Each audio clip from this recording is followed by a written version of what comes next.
안녕하십니까, 오경순입니다. 오늘은 금강경 제18장을 공부하도록 하겠습니다. 전번 시간에 제18장을 하긴 했는데 조금 보완을 조금 하겠습니다. 제18장의 내용은 재심은 계위 비심이다. 그래서 모든 마음은 다 마음이 아니다. 마음이 아니다는 것은 마음이 공하다라는 뜻이죠. 마음이 허망하다 또는 마음이 실체가 없다라는 뜻인데요. 또 과거심 불가득, 현재심 불가득, 미래심 불가득. 마음이라는 것은 잡을 수가 없다. 다른 말은 실체가 없다, 자성이 없다. 다른 말로 하면 마음은 없다는 뜻입니다. 마음은 없다. 우리가 우리 행위하는 자, 행위의 주체를 마음이라고 하죠. 그 행위의 주체는 없다라고 하는 것이 무한인데요. 이것이 가장 핵심적인 이것이 18장의 내용인데요. 우리가 불교에서 마음이라는 말을 많이 쓰는데 이것에 관한 많은 오해가 있는 것 같아요. 마음이라는 것이 또 어떻게 보면 부처님의 가르침이 마음이 가장 중요하다고 하는 가르침들도 많이 있는데 마음이라는 것의 그 실상에 대해서 잘 오해하는 부분이 많이 있는 것 같습니다. 왜냐하면 부처님 가르침에 화엄경에 보면 우리가 모든 사람들이 알고 있는 일체 유심조라는 말이 있죠. 일체는 다 마음이 만들었다. 그러니까 그래서 마음법은 하나로 던다. 마음법 귀일해서 그래서 마음이라는 것이 모든 것의 근원이다, 이런 의미가 있는데요. 그런데 그러면 그 마음이라는 게 무엇이냐? 그래서 우리 선불교에서 견성성불해서 마음의 성품을 보아서 부처를 이룬다. 이렇게 해서 마음의 성품을 보아서 부처를 이루면 지금까지는 마음이라는 것이 성품이 없다고 그랬는데, 자성이 없다고 그랬는데, 이게 이 성자가 마음의 성품을 본다는 뜻인가? 이런 거에 관한 잘못된 오해가 많아서 이 18장은 특히 우리 한국 불교에는 중요한 메시지를 던지는 장인 것 같습니다. 먼저 마음이라고 하는 것이 우리의 그 마음의 실체는 우리의 눈으로 볼 수는 없죠. 그런데 우리가 마음이 없다고 할 수 없는 것 중에 하나가 뭐냐면 마음의 작용이 있습니다. 우리가 보고 듣고 생각하고 말을 하죠. 보고 듣고 생각하고 말을 하는데 그 보고 듣고 생각하고 말하는 자가 있을 거라고 생각하는데 우리는 본 적은 없어요. 그죠? 그런데 우리는 그 보고 듣고 생각하고 말하는 자를 우리가 마음이다라고 말하려고 하는데, 부처님께서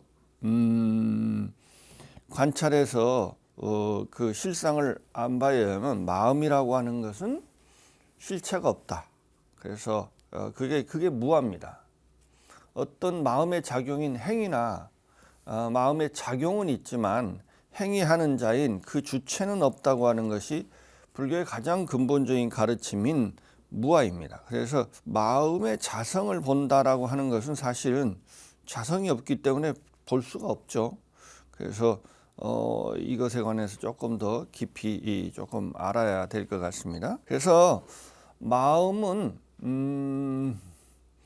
자성이 없습니다. 작용만 있어요. 작용만. 그래서 원각경에 보면 그 상황을 선화륜이라고 하는 것에 비유를 합니다. 선화륜이라는 것은 돌선자에다가 그 불꽃, 불밖이라는 뜻이죠. 도는 불밖이라는 뜻인데 이게 무슨 말이냐면 우리가 정월대불 오는 날 보면 그 옛날에 민속놀이 중에 하나가 그 깡통에다가 뭐 이렇게 나무 같은 걸 넣고 불을 피워서 이렇게 막 돌리면 멀리서 보면 그게 불바퀴가 보이죠. 불바퀴가 보입니다. 근데 사실은 불바퀴라고 하는 것은 착시 현상이죠. 불바퀴가 사실 있지 않죠. 그죠? 근데 뭐가 있어요? 그 불이 돌아가는 불이 돌아가서 그게 멀리서 착시 현상을 일으키는 겁니다. 그러니까 불이 돌아가는 작용만 있는데 우리가 작용과 상관없이 불바퀴가 실제로 있다라고 생각해요. 그러니까 이와 같이 그 마음의 작용만 끊임없이 상속해서 있다고 합니다. 그래서 마음이라고 하는 것은 작용만 있고 실제로는 불바퀴라고 하는 착시 현상이나 불바퀴가 실제로 있는 것은 아니죠. 그와 같이 실체는 없고 작용만 있다고 합니다. 그래서 마음은 작용의 방식으로 존재한다. 이렇게 말할 수 있죠.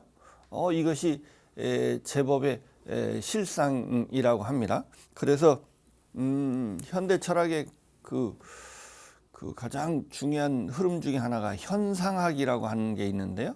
거기에 보면 지금부터 거의 한 7, 80년 전에 후설이라는 사람이 이런 말을 했습니다. 의식의 본질은 지향성이다. 이라는 마음이라고 하는 것의 그 본질이 뭐냐 하면 대상 세계를 향하는 성질하고 그 마음이라는 게 대상 세계를 향하는 그것밖에 없더라. 그러니까 다른 말로 하면 마음은 작용밖에 없더라 하는 뜻입니다. 이것이 인문학에서 20세기 우리가 인류의 최대의 발견이라고 하는데 이것은 부처님께서 2500년 전에 말씀하신 겁니다.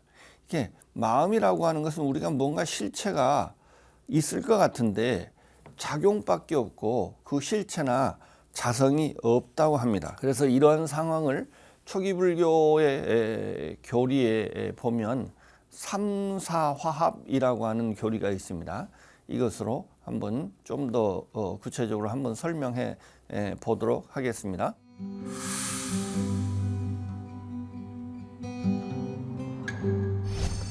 마음이 어떻게 존재하는지, 마음과 대상 세계가 어떤 관계인지를 설명하는 것이 초기 불교 이론 중에 삼사화합이라고 하는 것이 있습니다. 우리가 마음이라고 하는 것은 구체적으로 말하면 인식 능력입니다. 인식 능력이 우리가 가지고 있는 인식 능력에는 6가지가 있죠. 그것이 안, 이, 비, 설, 신, 의라고 하는 것이죠.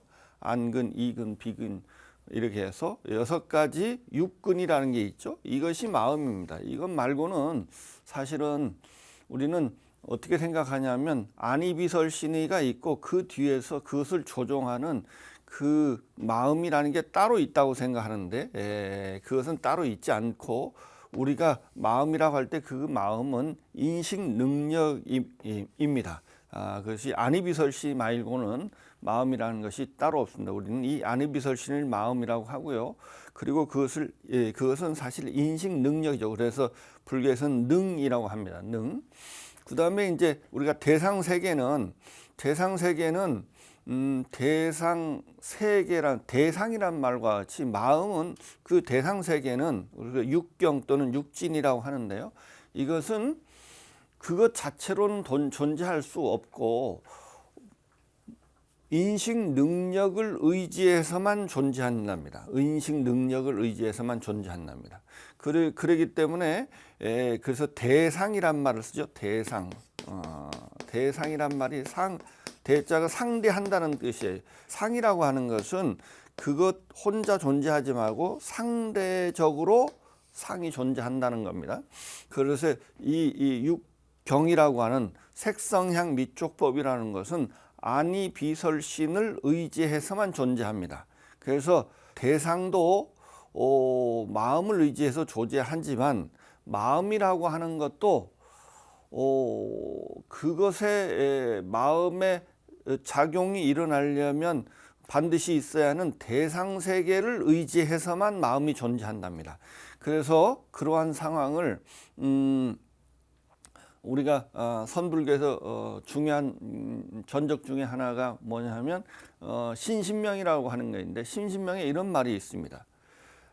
대상 경계는, 이건 마음이라고 했죠. 마음은 인식 능력을 말미암아서 대상 경계이고, 또 마음이라고 하는, 인식 능력이라고 하는 것은 대상 경계를 말미암아서 인식 능력이다, 이런 말이 있어요. 그러니까 이것은 서로 연기하는 방식으로 존재.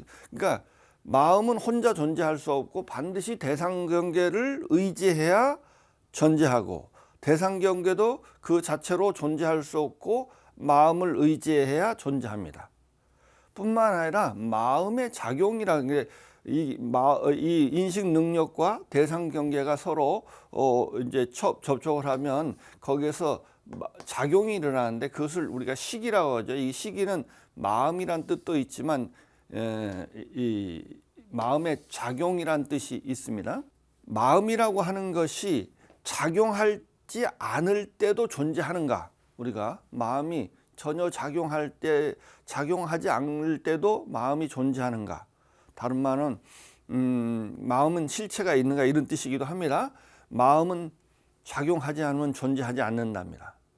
부처님이 관찰을 통해서 그 사실을 알았습니다. 그래서 마음은 반드시 작용할 때만 존재한답니다. 작용할 때만. 그래서 이 마음이라고 하는 것은, 이 마음이라고 하는 인식 능력은 작용할 때, 마음의 작용이 있을 때만 존재해요. 그러니까 또 마음의 또 대상 세계도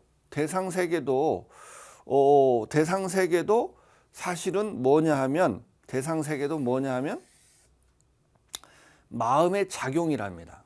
마음의 작용. 그래서 유식불교에 유명한 명제가 있죠. 유식무경이란 말이 있습니다. 이때는 오직 마음의 작용이 있을 뿐이고 이 마음의 작용을 떠난 대상 경계는 없다라고 하는 겁니다. 마음의 작용만 있다고 하는 겁니다. 말하자면 우리가 꿈속에서 본 금송아지는 꿈꾸는 작용이잖아요. 의식의 작용이죠.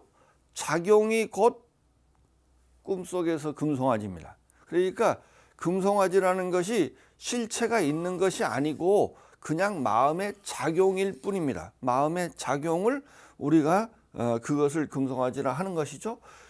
이와 같이 마음의 작용의 방식으로 작용이 있을 때만 인식 능력이 있다고 할 수 있고, 마음의 대상 세계도 마음의 작용의 방식으로 대상 세계가 존재합니다. 뿐만 아니라 마음의 작용도 인식 능력이나 대상 경계가 없으면 마음의 작용이라는 것도 또 있을 수가 없겠죠. 그래서 이것이 이 세 가지가 삼사라고 하는 근경식, 이것은 마음이라고 할 수 있고, 이건 대상 경계라고 할 수 있고, 이것은 마음의 작용이라고 할 수 있죠. 이 육근과 육경과 육식은 이 세 가지를 삼사라고 합니다. 이 세 가지는 서로가 서로를 의지해서 존재합니다. 이 중에 하나만 없어도 마음의 인식 능력이 없으면 인식이라는 게 또 마음의 작용이 있을 수 없고, 인식을 하는 무엇을 인식하는 거죠. 그 무엇이 없어는 또 마음의 작용이 있을 수 없고, 작용이 없으면 마음이라는 것도 또 있을 수 없습니다. 이 세 가지가 이렇게 서로 의지해서 존재한다고 하는 겁니다. 이것을 조금 말을 바꾸면 어떻게 될까요? 이것을 바꾸면 모든 마음이나 인식 능력이나 대상 경계는 마음의 작용으로 환원된다, 이렇게 말할 수도 있어요. 그죠? 그래서 이게 그런 뜻입니다. 오직 마음의 작용이 있고 대상 경계라고 하는 것은 실제, 그러니까 마음의 작용과 상관없이 실제해야 진짜로 존재하는 건데, 이것은 이 대상 경계는 마음의 작용일 뿐이다. 대상 경계라고 하는 것은 우리가 마음의 작용 말고 실제로 우리가 대상경계에 있다고 생각하는데 그런 대상경계는 있지 않다고 하는 것이 그렇게 말할 수 있죠. 그래서 모든 마음이라든가 대상경계는 다 마음의 작용이라고 작용의 방식으로만 존재합니다. 그래서 특히 이것을 이런 식으로 존재하기 때문에 우리는 마음이라는 것이 언제나 있고 그것이 작용을 한다고 생각하는데 마음의 작용 이외에는 마음이라고 하는 실체나 자성을 도저히 발견할 수 없다. 그래서 그것은 과거심도 불가득, 발견할 수가 없습니다. 얻을 수가 없습니다. 현재심도 불가득이고 미래심도 불가득입니다. 마음이라고 하는 것은 그래서 실체가 없습니다. 그래서 마음은 마음이 아니다. 마음은 허망한 것이고 마음은 사실은 없는 것이다. 마음의 실체는 없는 것이다. 그래서 그것을 무아라고 한다고 했죠. 우리가 여기에서 조금 더 나아가 보도록 하겠습니다.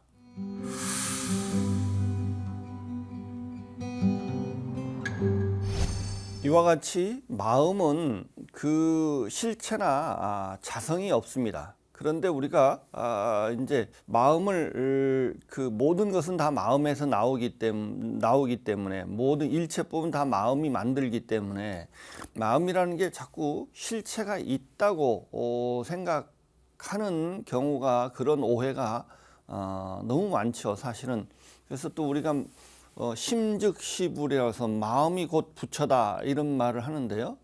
사실은 부처는 자성이 있는 겁니다. 자성이 있는 진여를 말하는 건데 부처는 자성이 있는 거고 마음은 자성이 없습니다. 그래서 마음은 일단 부처가 아니라는 것을 먼저 알아야 됩니다. 마음이라는 것은 무명이 만든 겁니다. 무명이 업을 만들고 업이 이 마음을 만들었기 때문에 이것은 유의법이고요. 부처는 무의법입니다. 그래서 이 마음이라고 하는 것하고 부처하고는 사실은 전혀 반대말입니다. 그런데 그래서 이것이 이 의미를 가지려면 맥락을 조금 많이 알아야 되는데요. 그래서 우리가 일단 선불교에서 견성성불 이런 말을 합니다. 성품을 보아서 부처를 이룬다 할 때 그러면 마음에는 성품이 없습니다. 자성이 없습니다. 실체가 없습니다. 그런데 없는데 없는 성품을 어떻게 봐요? 그러면 이게 무슨 뜻일까? 우리가 이 진여, 부처라고 하는 것을 이렇게 말할 수 있습니다. 그 진여를, 부처를 법성 이렇게 말합니다. 법성. 모든 법의 바탕. 우리가 말한 나와 세계는 유의법이거든요. 유의법은 사실 환이고 없는 거긴 한데, 그리고 우리가 그걸 있다고 하는 건데 그 모든 유의법의 바탕이 진여입니다. 그 진여를 모든 법의 바탕이라는 의미에서 법성이라는 말을 씁니다. 법성. 또 그 모든 유의법의 그 유의법을 만법 귀일해서 모든 유의법을 그 근원은 또 마음이죠. 마음은 유의죠, 유의. 근데 이 유의의 바탕이라는 의미에서 이 진여, 이 부처를 심성 이렇게 말합니다. 심성. 근데 여기서 우리가 오해하지 말아야 될 것은 뭐냐면 법성, 심성이라는 말을 쓴다고 해서 일체법에 또는 우리의 마음에 그 자성이 있다는 의미가 아니죠. 이 마음이라고 하는 이 유의법, 다른 말은 무명사입니다. 무명이라고 하는 것이 그 뭐가 있어야 무명이 있을 수 있냐면 진여가 있어야 무명이 있다고 한답니다. 그러니까 다른 말로 하면 가짜가 있다는 말은 진짜가 있어야 가짜란 말을 쓸 수가 있어요.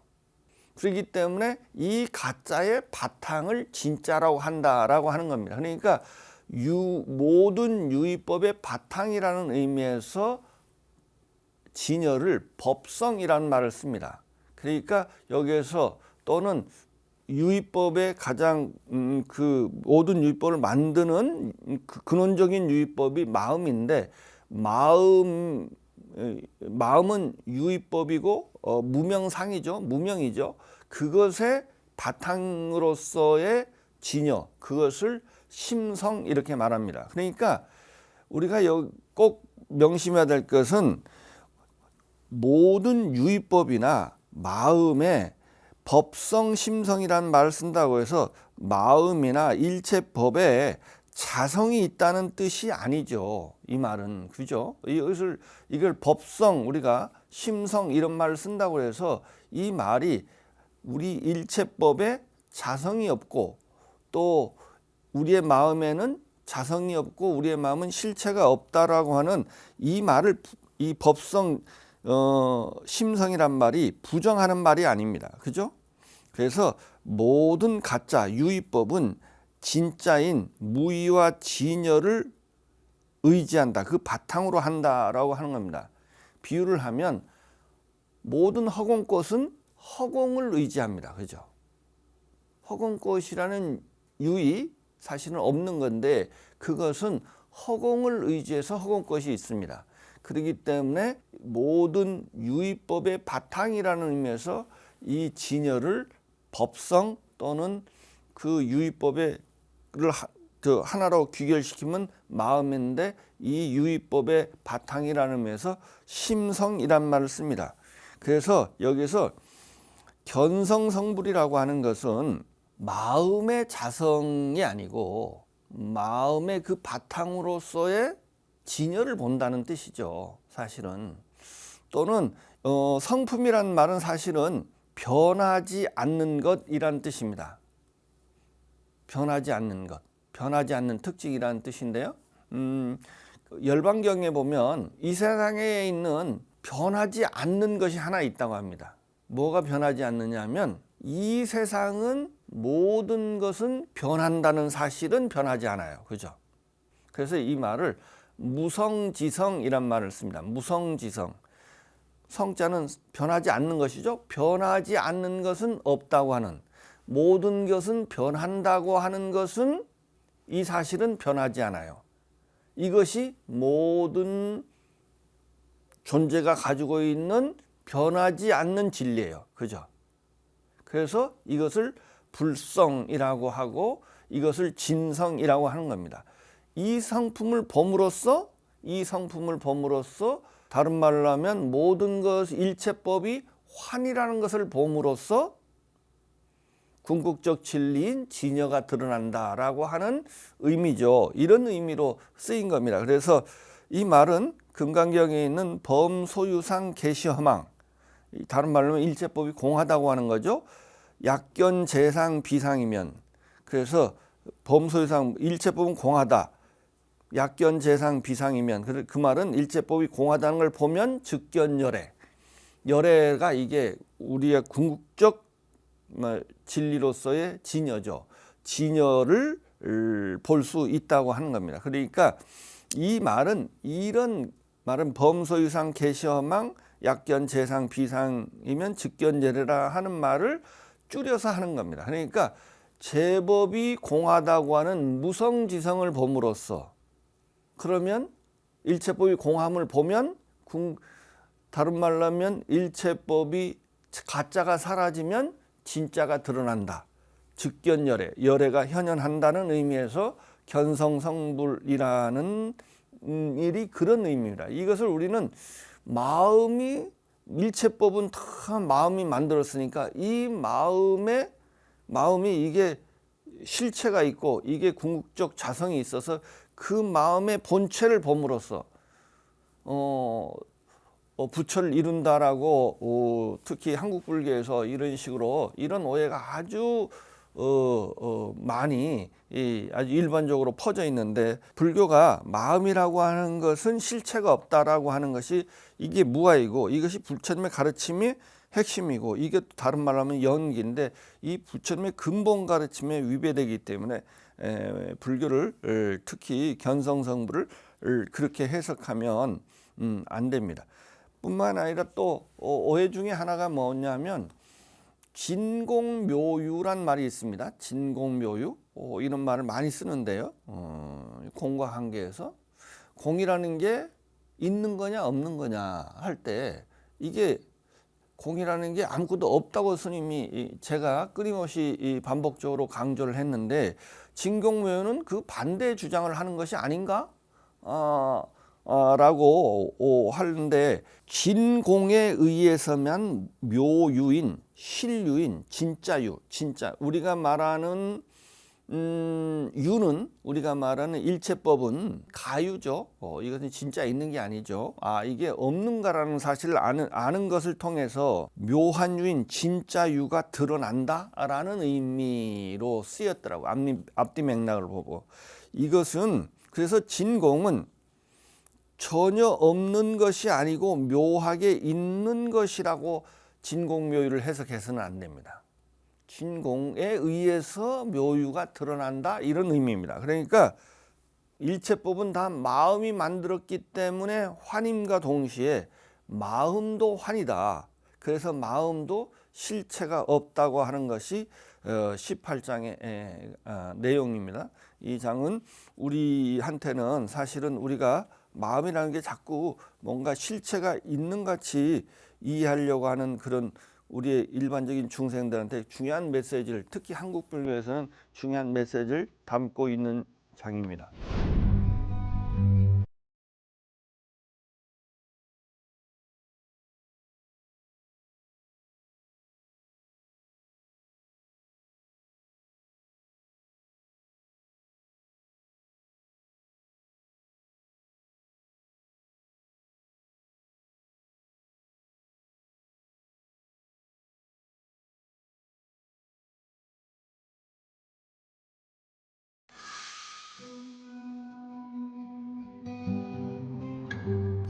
다음은 금강경 제19장 법계통화분을 하겠습니다. 법계통화라고 하는 것은 이 법계에 있는 모든 중생들을 다 모두 두루 교화한다라고 하는 뜻이죠. 원문을 보도록 하겠습니다. 수보리 어이우나 약유인 13,000대천세계 칠보 이용보시. 수보리야 어떻게 생각하는가? 만약 어떤 사람이 3,000대천세계를 가득 채운 칠보로서 보시를 한다면 시인 이시인연 득복다부 이 사람이 이 인연으로 복 얻음이 많겠는가 그렇지 않겠는가. 어떤 사람이 3,000대천세계를 칠보로 가득 채워서 그 많은 칠보로서 사람들한테 보시를 한다면 이 사람이 이 인연으로 복 얻음이 많겠는가 그렇지 않겠는가. 여시세존 차인 이시인연 득복심다. 그렇습니다. 세존이시오. 이 사람이 이 인연으로 복 얻음이 매우 많습니다. 수보리 약복덕 유실 열애 불설 득복덕다. 이 복덕무고 열애 설 득복덕다. 그러니까 수보리야 만약 복덕에 실함이 있다면 열애는 불설 설하지 않았을 것이다. 복덕이 얻음이 득복덕 복덕이 얻음이 많다고 설하지 않았을 것이다. 복덕무고 복덕이랄 것이 복덕이 없기 때문에 열애는 복덕을 얻음이 많다고 설한 것이니라. 복덕이라고 하는 것으로서 일체법이 공함을 드러내는 장인데요. 복을 짓는다. 복을 짓고 우리가 복을 받죠. 우리는 불교에서는 항상 복을 지어야 복을 받는다고 하죠. 복은 빌어서 받는 게 아니고 지어서 받는 겁니다. 특히 불자들은 복을 많이 지어야 됩니다. 특히 중생들한테 복을 진다는 것은 자비를 베풀고 보시를 하는 것이죠. 이게 보시와 자비가 이 불교의 가장 중요한 수행의 덕목이죠. 그런데 복을 짓는다면 우리가 복을 짓는다. 예를 들면 복을 지면 복을 짓는 자가 있고 복을 받는 자가 있고 복을 짓는 행위가 있습니다. 불교에서는 복을 짓는 자도 없고 복을 받는 자도 없고 복을 짓는 행위도 다 공하다고 하는 거죠. 또 이것은 저 앞에서 보면 처음서부터 보면 중생 제도를 예를 들면 똑같은 그 구조죠. 중생 제도를 한다 하면 중생을 제도하는 자가 말하자면 그것을 보살이라고 하죠. 중생을 제도하는 자를 보살이라고 하는데요. 중생을 제도하는 자가 있고 또 그 상대적으로 제도되는 중생이 있죠. 그 다음에 제도하는 행위가 있습니다. 이것이 다 제도하는 자도 공하고 제도받는 중생도 중생이랄 것이 없고 또 그러기 때문에 제도해도 제도한 바가 없다고 하는 것이죠. 또 앞에 보면 장엄국토라고 합니다. 우리 보살은 우리 불자는 세상을 아름답게 하는 자다. 이렇게 보살은 이런 의미가 있습니다. 우리가 아름다운 세상을 만드는 것이 우리 불자의 가장 중요한 임무입니다. 그러면 국토를 장엄하는 자가 있겠죠. 또 장엄되는 국토가 있고 국토를 장엄하는 행위가 있습니다. 그래서 근데 장엄하는 자도 없고 장엄되는 국토도 공하고 또 장엄한 행위도 그래서 장엄국토는 장엄국토가 아니고 이름이 장엄국토다 이런 말에 있습니다. 또 이것을 우리가 일반적으로 보면 생사윤회 한다고 하죠. 생사윤회. 그럼 생사윤회에다 대비를 하면 생사윤회 하는 자가 있고 주체가 있고 생사윤회 하는 말하면 세계가 있죠. 우리 지옥이나 천당이나 인간세계나 있고 그 다음에 생사윤회라고 하는 함이라고 하는 어떤 이런 현상이 우리가 있다고 생각할 수 있는데요. 그래서 생사윤회하는 자도 없고 생사윤회하는 세계도 없고 생사윤회라는 것도 본래 하는 자도 없고 세계가 없기 때문에 생사윤회라는 것도 본래 없다고 하는 것이 부처님의 가르침입니다. 그래서 본무생사 이런 말을 합니다. 본무생사. 우리는 본래 생사가 없습니다. 왜? 생사윤회하는 자도 없고 생사윤회하는 자도 세계도 공하기 때문에 생사윤회도 본래 공한 것이다. 그렇기 때문에 본래 없는 것이다 하는 거죠. 원각경에 보면 이런 이야기가 있습니다. 환과 같은 내가, 그러니까 환과 같은 나라는 건 어떤 행위를 하는 자니까 보살이죠. 환과 같은 내가 보살이 환과 같은 중생을 환과 같은 지혜와 자비로 환과 같이 제도한다. 이런 말이 있습니다. 그러니까 이게 나라고 하는 것이 실제 하는 것이 아닙니다. 환으로서 존재하는 거죠. 우리의 무명 말하자면 업식으로 존재하는 것이죠. 그러니까 이 중생도 사실 중생이랄 것이 없는 거죠.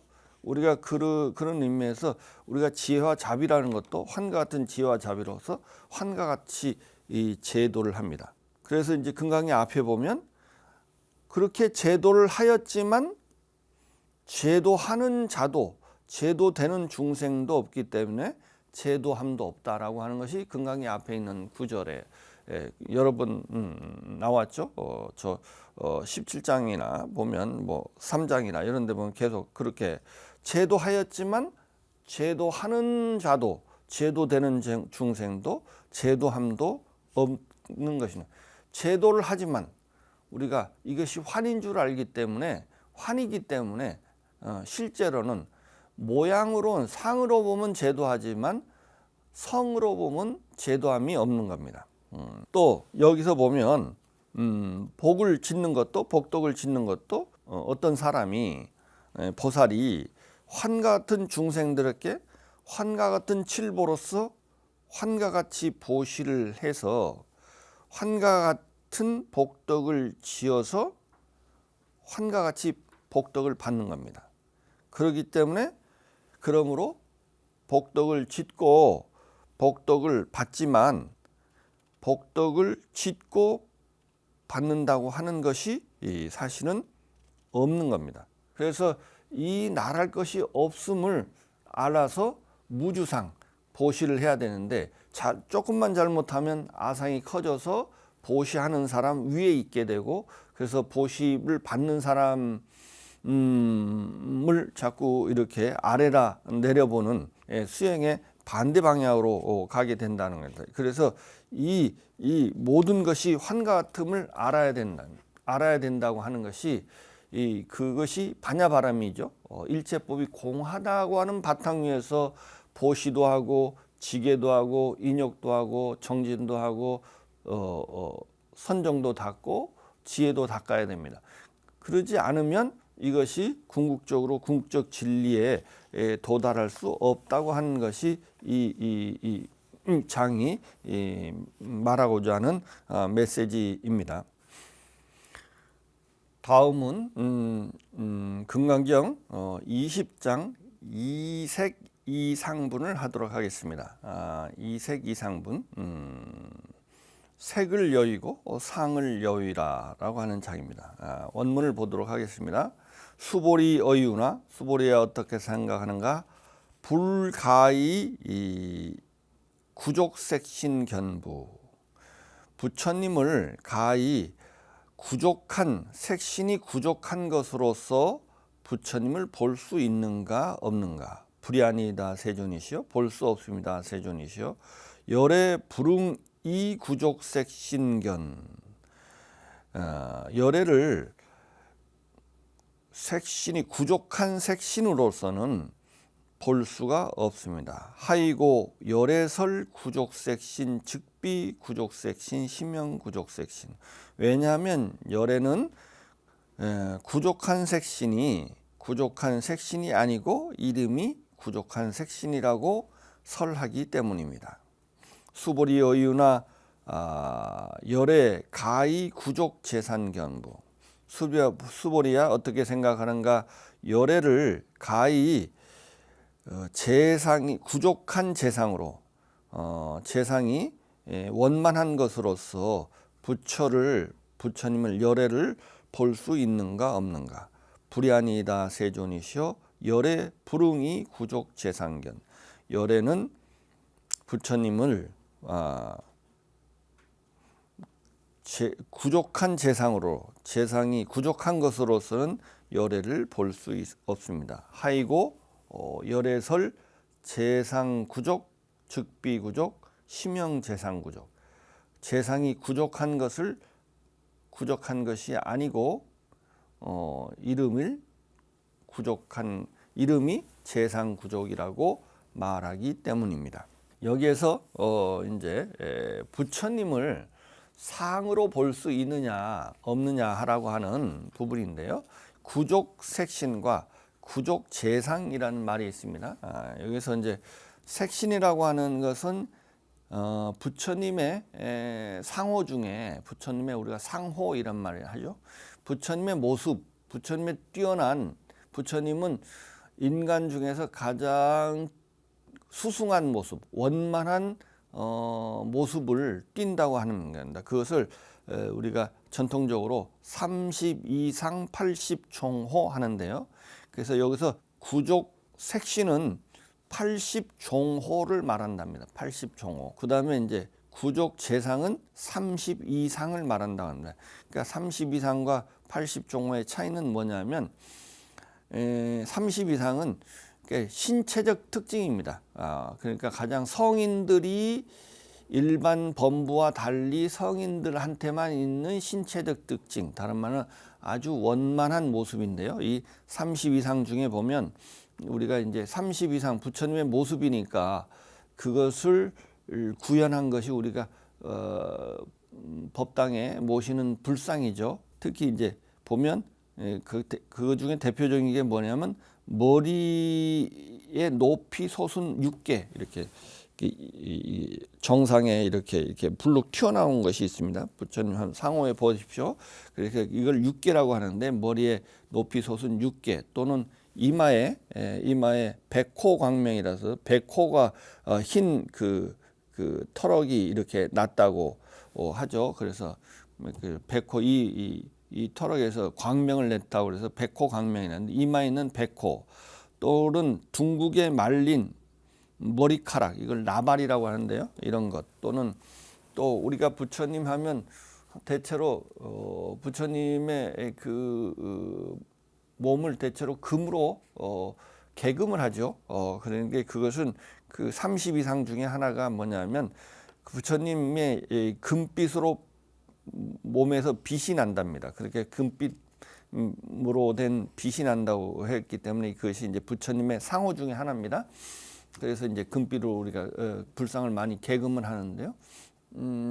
우리나라에서는 뭐 부처님을 모신 것을 뭐 대웅전 뭐 이렇게 말하는데 옛날에 또 금당 이렇게 한 데가 부처님이 모셔진 곳이라는 뜻이죠. 또 금색전 이렇게 말하는 건 다 금이라고 하는 것은 이 절집안 안에서는 금은 부처님을 의미합니다. 왜냐하면 부처님의 몸에서 금색의 빛나는 신체를 가졌기 때문에 그것이 이제 30 이상의 상호 중에 하나이랍니다. 그래서 여기서는 그다음에 이제 더 구체적인 그 수승한 모습을 이제 80종호라고 하는 이게 큰 신체적 특징이 30 이상이고요.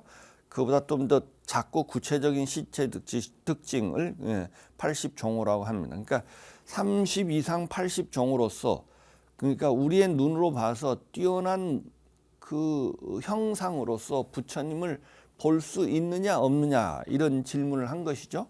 거기에 대해서 볼 수 없다라고 하는 것이죠.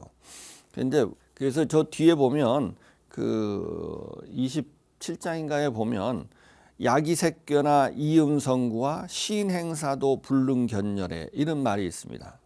그러니까 우리가 부처님을 색상으로 나를 보려고 하거나 음성으로 나를 구하려고 하거나 그러면 이것은 이 사람은 사도를 행하는 것이어서 부처를 볼 수 없다. 이런 구절이 27장인가 나오죠. 그와 같이 우리의 드러난 모습으로서 모습이라고 하는 것은 이 모습은 우리의 중생의 무명업식을 의지해서 나타난 거거든요. 그래서 그렇기 때문에 이것은 그것만으로는 부처님을 볼 수 없다는 겁니다. 다른 말로 하면 부처님은 30 이상 80종을 갖추긴 했지만 그 상호는 그 상호의 너머에 있는 궁극적 진리가 부처님이지 그 상호가 부처님이 아니라는 거예요. 상호가 없는 건 아니에요. 부처님은 30 이상 80종으로 가장 원만한 우리 중생한테는 가장 원만한 모습으로 현현하긴 하지만 그 현현 자체가 그 상호 자체가 그 모양 자체가 부처님의 본질은 아니라는 겁니다. 그래서 보화비진 그 궁극적 진리를 실현하게 되면 그 보답으로 가장 원만하고 수승한 모습에 나타나긴 하지만 그것은 중생의 업식을 의지해서 나타는 거예요. 그래서 이 보신이나 화신이라고 하는 것은 그 궁극적 진짜가 아니다. 진짜는 궁극적 진리를 체현해야 되는 것이다. 그래서 그 궁극적 진리만이 그 부처다라고 하는 것입니다. 이것을 이제 설명하는 것이 삼신설인데요. 이것은 다음 시간에 하도록 하겠습니다.